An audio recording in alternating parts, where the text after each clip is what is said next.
This is another set of the papers that I got served on Friday the 11th by Matt Shepard. Came down here, threw them in a bucket, I hoisted them up. So these are Jeffrey Watney filing a harassment restraining order on me. This was granting him a harassment restraining order after hearing.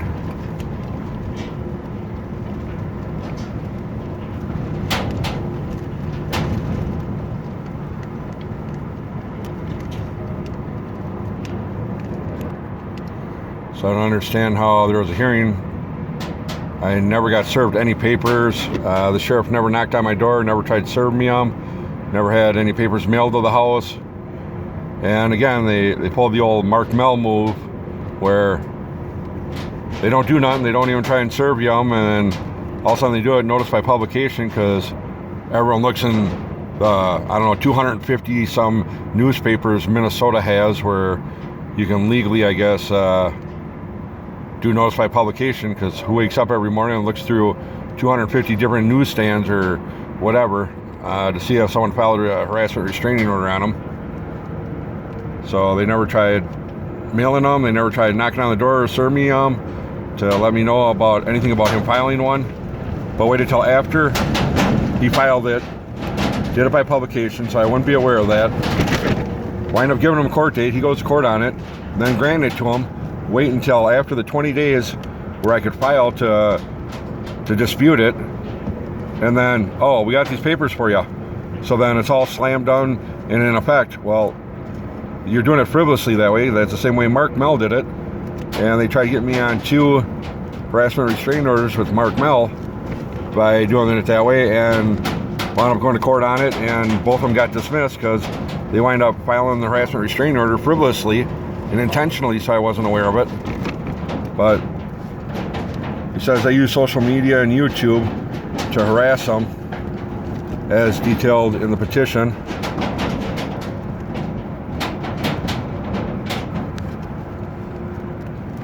He wants this a 50-year restraining order based on the findings that the petitioner has had 2 or more previous restraining orders in effect against the same respondent, or the respondent has violated a prior or an existing restraining order on 2 or more occasions.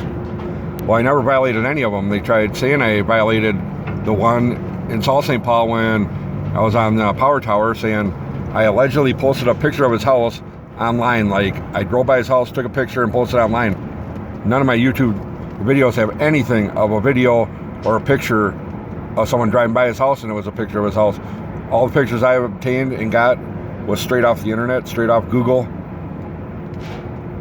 Maps. All the videos I posted with pictures or video with his house were all from Google Maps. Never was I around his house, at his house, near his house. Never have I ever took pictures or anything whatsoever of his house. So I wasn't concerned about that frivolous or, you know, illegally charging me type of harassment restraining order.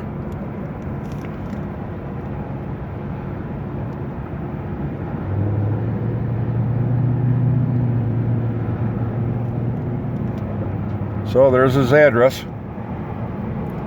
2309 West Burnsville Parkway, Burnsville Park in his backyard. These are all public records, anyone can look it up.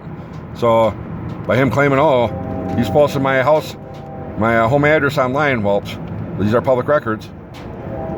And then he wants his job where I can go around wherever it is he's working. That's if I learn where he works. So you're going to put me within 1/4 of a mile that I can't go near a place that I don't even know where it exists. Harassment restraining order in effect until September 27th, 2044.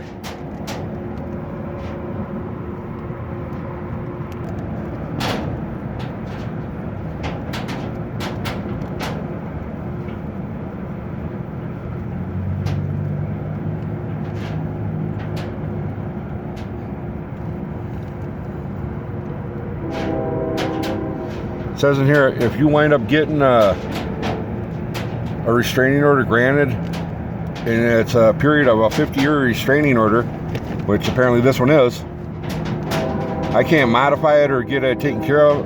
I'd have to wait 5 years to file papers just to try and get the BS off my thing. I don't care if this dude's got a restraining order, harassment, or no contact. I don't got nothing to say to him. I don't even talk to him. I don't have nothing to do with the dude. Besides, it's my daughter's stepfather now. His reasoning for doing all this is trying to get the courts to enforce me to delete everything I posted online, which is all fact stuff.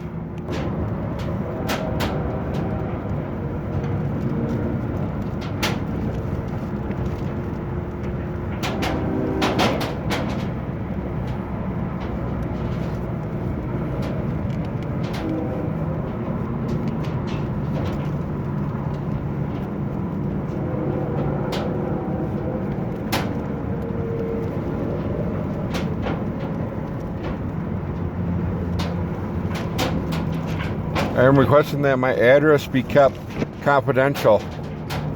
My address is 2309 West Burnsville Parkway. There's his phone number, 612-791-4918.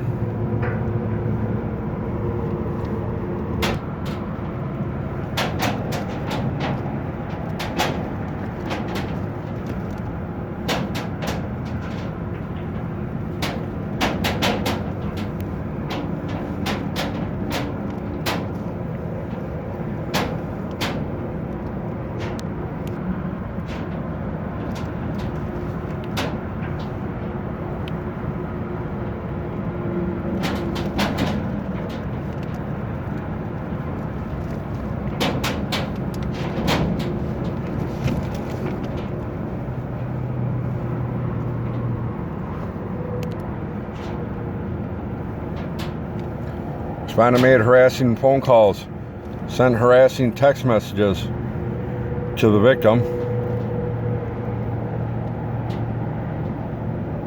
Saturday, June 15th.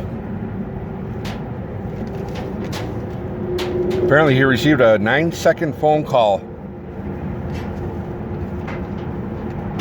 When he answered it, the respondent voice on the line in a failed attempt to disguise it, and he said, "Hi Jeff, have you molested any little girls lately?" And then he disconnected the call. When I dialed the number back, there was an automated message that stated, "I have reached the Regions Hospital caller ID line, and this number has generated a number that appears on the caller ID whenever someone makes an out call from within the hospital.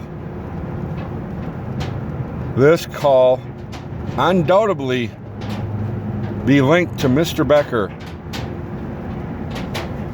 I was informed by the arresting officer in the criminal trespassing HRO violation case that the respondent would be brought to the hospital for a welfare check once in custody, as he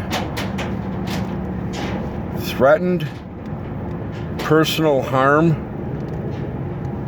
to himself while atop Excel Energy power tower displaying the sign in my name. The phone call was in direct violation of a current HRO against the respondent. See attachment including the phone call and a photo of the respondent on the tower with his posted sign. So including the phone call recorded. Yeah, I'd like to see that. Respondents made threats to the victim as followed. Over 300 plus videos created about him, his family, my livelihood, examples, a couple of statements made in his recorded calls. If I'm going down, I'm taking him with me. I'm about to snap. If Dakota County doesn't do something about Jeff, then I will. Well, apparently you can hear all them right there at that YouTube video.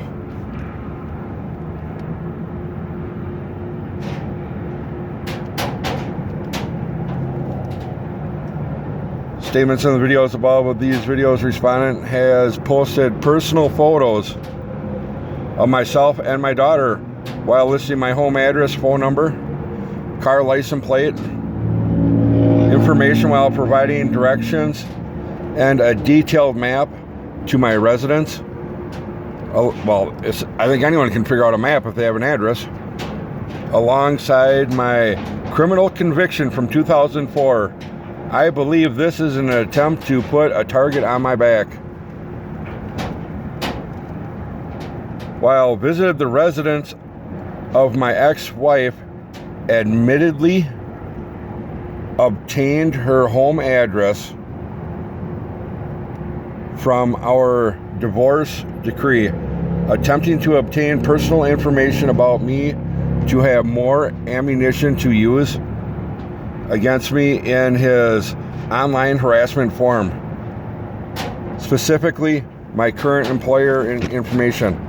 Yeah, I did go to his ex-wife's house. I did go there and talk to her and tried to explain myself and say, I'm not trying to put your daughter in the middle of any of this. I'm not trying to, whatever. Like, I was there for like almost 3 hours talking to her, trying to be respectful, like any person would, finding out something like this and then trying to deal with it respectfully. You probably would go to the other parent's house and try and come and figure something out. So because you're trying to deal with a problem because this pedophile's been around your kid. Respondent added a YouTube video to his forum on a private phone call conversation between my wife and Chrissy Watney and her best friend Larissa Jackson. Contact information available upon request. That took place at 10 p.m. on our patio in the backyard.